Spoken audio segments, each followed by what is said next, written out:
जय हिंद, वंदे मातरम, जय श्री राम। साथियों, मैं सुरेंद्र फौजी, सनातनी संत रिपोर्टर। साथियों, देश में विकास के लिए आजकल युवा नए नए तरीके नेताओं को शर्मिंदगी महसूस कराने के लिए ढूंढ रहे हैं। और आपने देखा होगा कि कोई सड़क पर गड्ढा है, वहाँ गाना बजाकर, ढपली बजाकर, कोई उस गड्ढे में पानी भरा है तो उसमें अंग्रेज का वेश बनाकर स्विमिंग पूल की तरह उसमें आनंद ले रहा है, ताकि इस देश के बेशर्म जिम्मेदारों को कुछ शर्म लगे। तो ऐसे ही एमपी में एक गांव में आज़ादी के 78 वर्ष बाद भी सड़क नहीं थी, तो इस युवा ने भी एक ऐसा ट्रेंड अपनाया कि यह अपने गांव से और अपने क्षेत्र के सांसद के घर तक के लिए दंडवत परिक्रमा देने के लिए निकला। और ये मध्य प्रदेश के जोहा की हवेली के रहने वाले हमारे साथ नवनीत तोमर है, इनसे जानते हैं। जय सिया राम। जय श्री राम। आपने दंडवत परिक्रमा सड़क निर्माण की मांग को लेकर की, ऐसा विचार कहाँ से आया आपके मन में? ये विचार मैंने ऐसे आया कि मुझे पता था कि गूंगी बहरी सरकारें हैं, ऐसे सुनने वाली है नहीं, तो कुछ अलग ही करना पड़ेगा इनके लिए जो इनके कानों तक आवाज जाए। तो इसलिए मैंने ये दिमाग में आया कि ऐसा अभी तक हुआ नहीं है और ये करूँगा तो आवाज़ जाएगी, ऊपर तक मेरी आवाज़ जाएगी। और क्या किया था? मैंने दंडवत यात्रा स्टार्ट की थी अपने घर से लेकर और सांसद जी के घर तक की। कौन सा गाँव? जोहा की हवेली। और सांसद का घर कहाँ पड़ता था? ये दमनी में। तो वह आपका रोड कभी बना ही नहीं क्या? कभी नहीं बना। कभी नहीं बना था? कच्चा रास्ता था बस। अच्छा, फिर आपके इस दंडवत परिक्रमा करने से कुछ परिणाम निकले?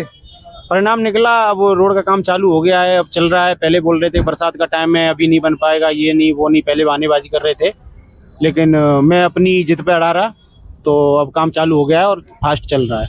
तो आपके इस कार्य के बाद क्षेत्र के युवाओं में कुछ जागरूकता आई क्या? क्षेत्र के लोगों में? क्षेत्र के लोग काफ़ी जागरूक हुए हैं, काफ़ी मेरे पास मैसेज आते हैं, फ़ोन भी आते हैं कि भैया हमारे यहाँ पे भी ये है वो है, हमारे यहाँ पे बच्चे स्कूल नहीं जा पाते रोड की वजह से, एम्बुलेंस नहीं आ पाती, और वो भी काफ़ी आवाज़ उठा रहे हैं।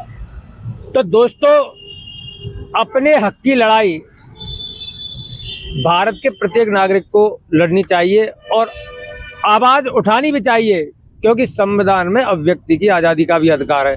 आप इस देश के युवाओं को कुछ संदेश देना चाहोगे? संदेश यही है मेरा कि जो गलत हो रहा है, जो कर रहा है, वो तो गलत है ही। जो गलत को देख रहा है वो उससे भी बड़ा गलत है, क्योंकि गलत वो कर रहा है वो तो मान लो कि उसका तो जो होगा वो तो भगवान देख ही रहा है, लेकिन जो गलत को होते हुए देख रहा है वो तो फिर वो तो उसके लिए तो मर जाना ही अच्छा है। और यही चीज़ मैं बताना चाहूँगा कि मतलब जो गलत हो उसके लिए आवाज़ उठाओ, ज़्यादा से ज़्यादा जान जाएगी तो वीर कहलाओगे। वैसे सही सड़क दुर्घटना में उसमें मारे जाओगे, कुत्ते की मौत मारे जाओगे, इससे अच्छा है कि कुछ करके मरो, वीर कहलाओ। तो अब सड़क का निर्माण कार्य लगभग कब तक पूरा हो जाएगा? अब ये तो ठेकेदार के ऊपर है, लेकिन ये है कि जल्द से जल्द हो जाएगा, आश्वासन यही दिया गया है।